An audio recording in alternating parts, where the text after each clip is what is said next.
Сәлем достар, мен қайта оралдым. Естеріңізде болса, соңғы сәтте бізде ақпараттық қате кетіп, яғни WAMP серверді орната алмадық. Енді бүгін сол мәселені қайта шешуді қарастырамыз. Яғни көріп отырсаңыздар, менде сол программаны орнату кезінде екі қате кеткен екен. Оның біріншісі, мен қателесіп 64 биттік WAMP серверді жүктеп алған екенмін, ал менің компьютерімнің жүйесі бұл 32 биттік операциялық жүйе.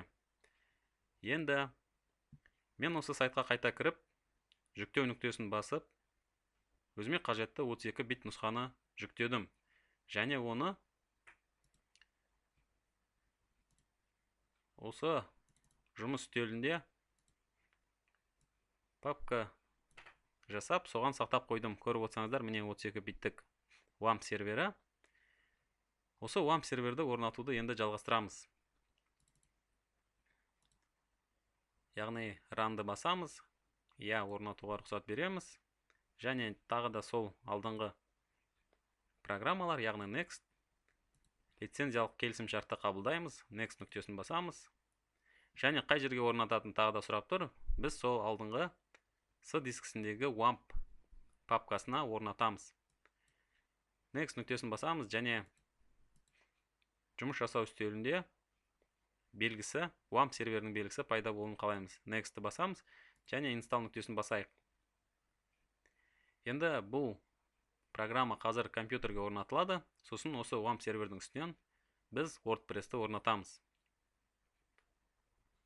Осы кезде мен сіздерге айттым, жаңа екі қате кетті деп, бірі осы 64 биттік қате программаны жүктегенім, екіншісі алдыңғы сабақтан кішкене нұсқау келтірсем, қазір бізде мынандай терезе пайда болады. Яғни бұл жерде қандай қате кеткен? Бізге мына жерде сізге қажетті операциялық жүйеде орналасқан браузерді таңдаңыз деп тұр.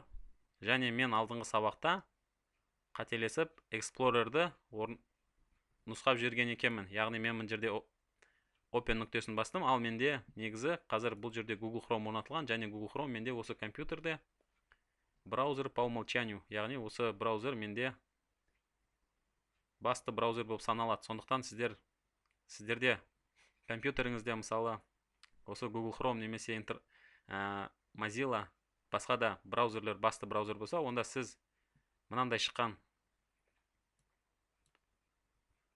терезеде сол браузерді ұсыныңыз. Яғни мен қазір Google Chrome'ды көрсетемін, яғни Explorer емес, Google Chrome'ды көрсетемін. Ол үшін мен компьютерді басамын, C дискісіне кіремін, және осы жерден Program Files, соның ішінде Google'дың ішінде Chrome, Application және Google Chrome. Міне осы Chrome файлы бізде exe файлы, яғни осы файлды мен қазір осы программаға нұсқаймын. Міне көргендеріңіздей орнату аяқталып жатыр, және күтеміз. Алдындағыдай PHP mail параметрлерін сұрап отыр, ал бізде ол жоқ, сондықтан Next нүктесін басамыз. Және WAMP серверін жібереміз, яғни жұмысқа қосамыз. Деп жауап береміз. Қарап отырсаңыздар, міне WAMP сервері компьютердің төменгі жағында қызылмен жанып тұр.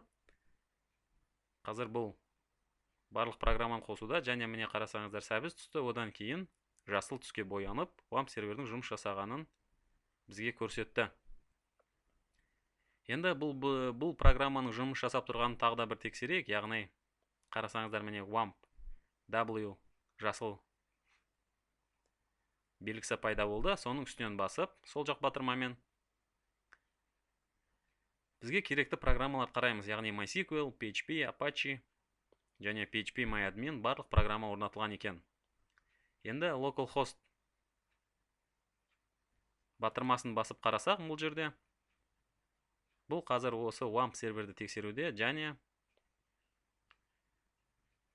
WAMP сервердің алғашқы парақша беті, яғни парағы қосылды.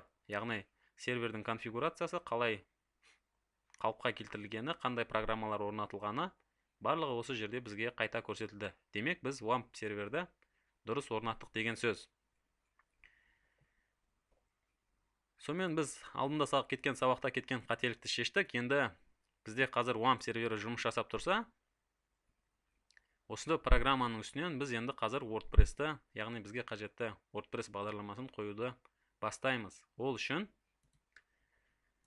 мен мұнда алдын ала дайындап қойдым бір белгілі құжат. Осы құжат бойынша жұмыс жасаймыз. Яғни біз қазір WAMP бағдарламасын жүктедік және оны орнаттық.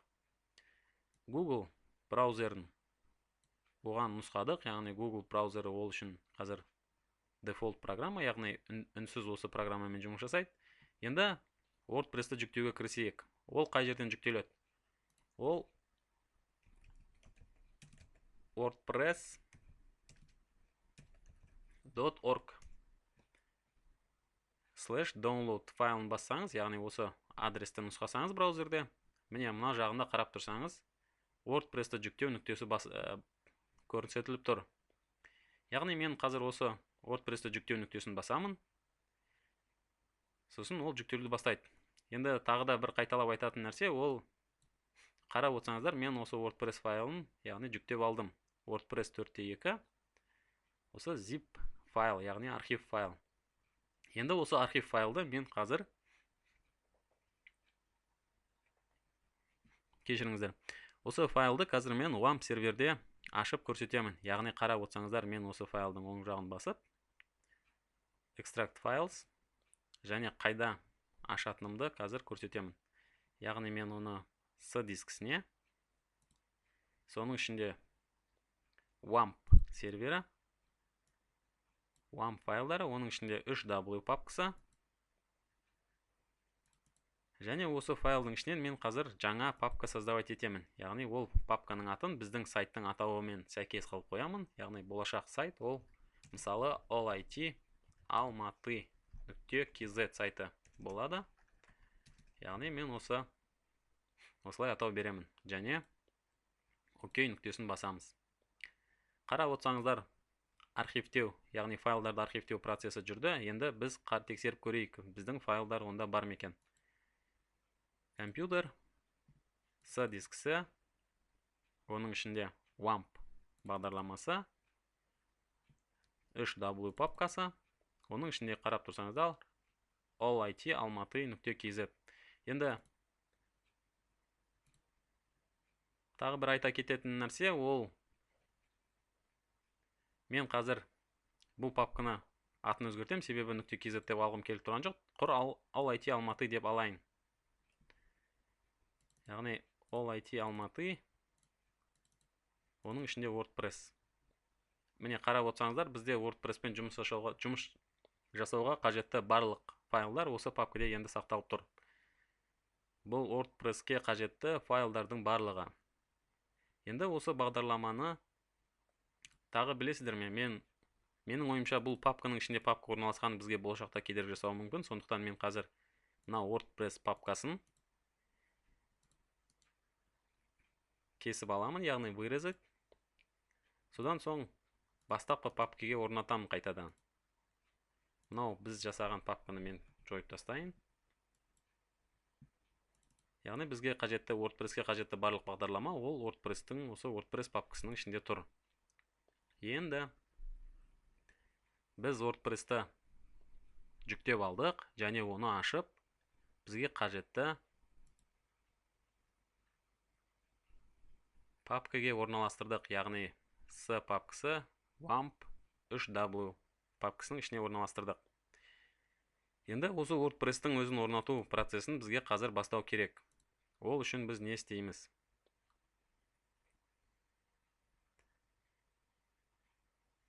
Қазір мен мұнда WAMP сервердің ішінде бізге қажетті бағдарламаны жіберемін. Яғни ол файлдан қарайық. Міне, яғни файлды аштық. Енді localhost php-myadmin бағдарламасын бізге жіберу керек.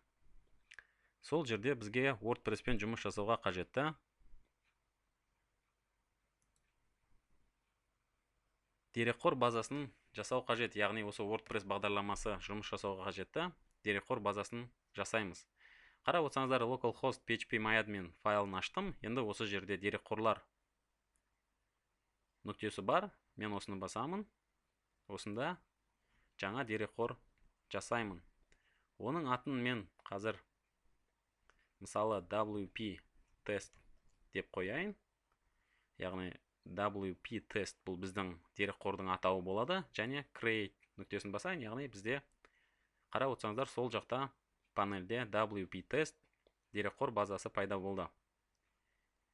Енді осы дерекқор базасын ашып қарайтын болсақ, бұл жерде қазір ешқандай мағлұмат жоқ. Тек қана бір айта кететінім privileges, яғни мүмкіндіктер, құқықтар папкасында, яғни мәзірінде бізде осы дерекқордың қолданушысы кім екені, яғни ол root деп аталады.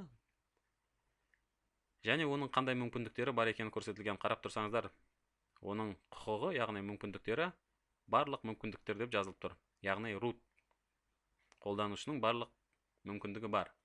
Бұны қазір болашақта жөндеу жұмыстарын жасағанда, яғни қазір настройка барысында оны көресіздер. Бұл мәлімет бізге қажет болады. Жарайды, тағы бір қарап өтейік. Яғни біз localhost phpMyAdmin папкасын аштық. Соның ішінде жаңа дерекқор создавать еттік, яғни дерекқор жасадық. Ол WP тест деп аталады. Енді бізге WordPress-ті орнату және оны настройка жасау, яғни жөндеу, қалпына келтіру жұмыстарын жасау керек. Ол үшін осы WordPress орнатылған папканы нұсқаймыз, яғни ашамыз. Қазір бір қарап көрейік. Яғни ол бізде естеріңізде болса localhost WordPress папкасында сақталған болатын. Басайық.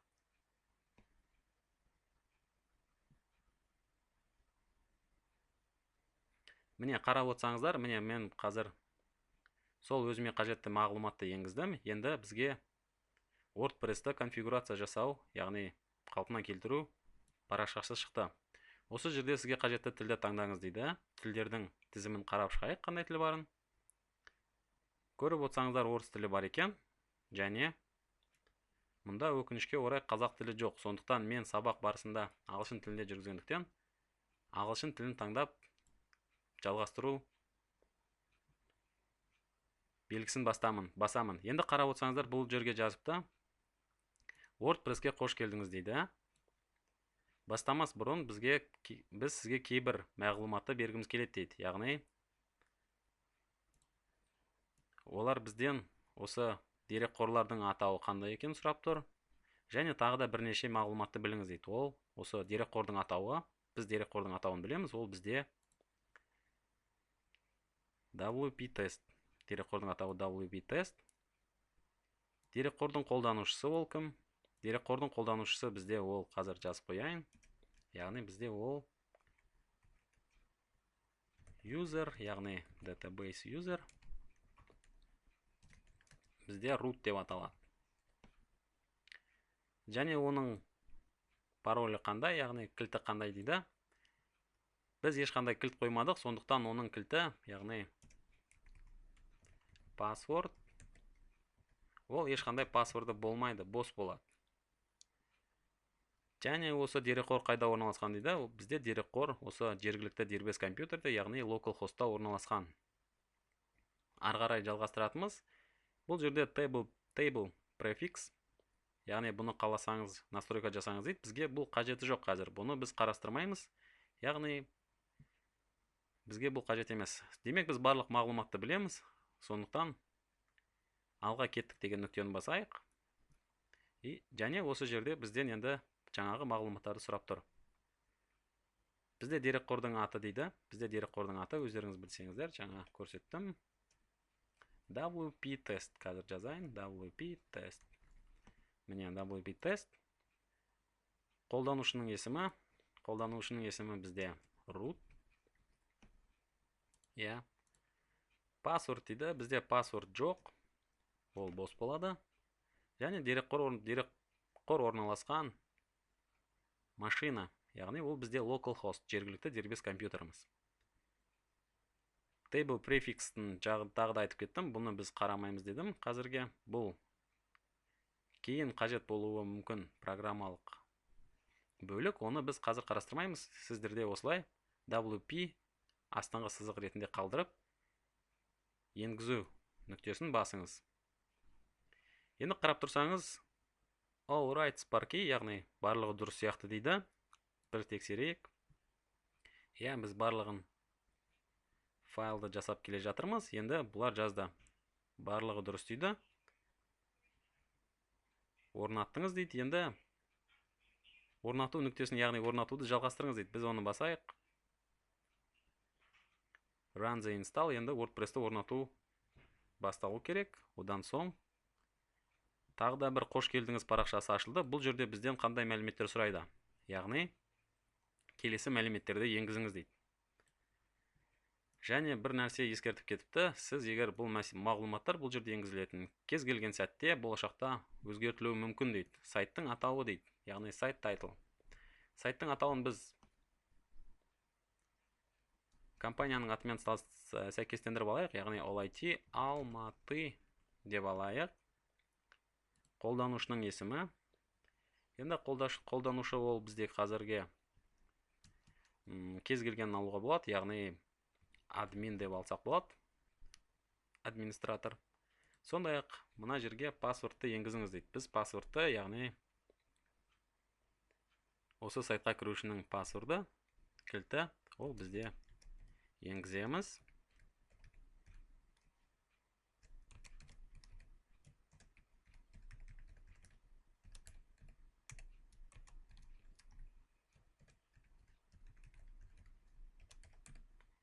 Міне, көріп тұрсаңыздар, мен қазір бір күрделілеу паспорт енгіздім. Бұл жерде енді сіз жергілікті машинада жұмыс жасап жатсаңыз, кішігірім паспорт енгізуге болады. Алайда мен сақтық ретінде күрделі паспорт енгіздім, пароль енгіздім. Енді төмен жағында бізге осы электрондық жәшігіңізді нұсқаңыз дейді. Ол бізде мысалы olit gmail.com деп алайық. Және енді бізге бұл жерде ұсынып отқаны осы кез келген іздеу операциялары, яғни Google-да, Bing немесе сол программалар бізге осы сайтты көреме дейді. Бұл жергілікті программа болғандықтан біз оны қазір алып тастай салайық. Енді тағы да install WordPress, яғни біз жеткен сияқтымыз. Енді WordPress-ті орнату нүктесін басайық. Қарап көрейік.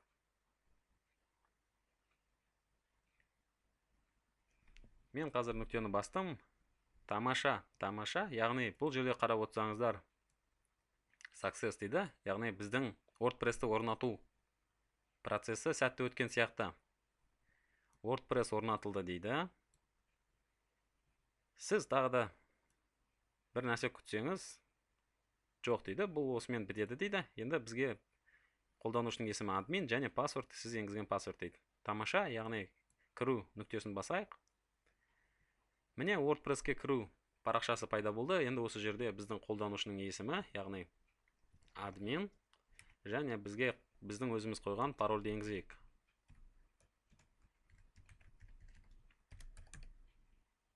Кіру. Тамаша.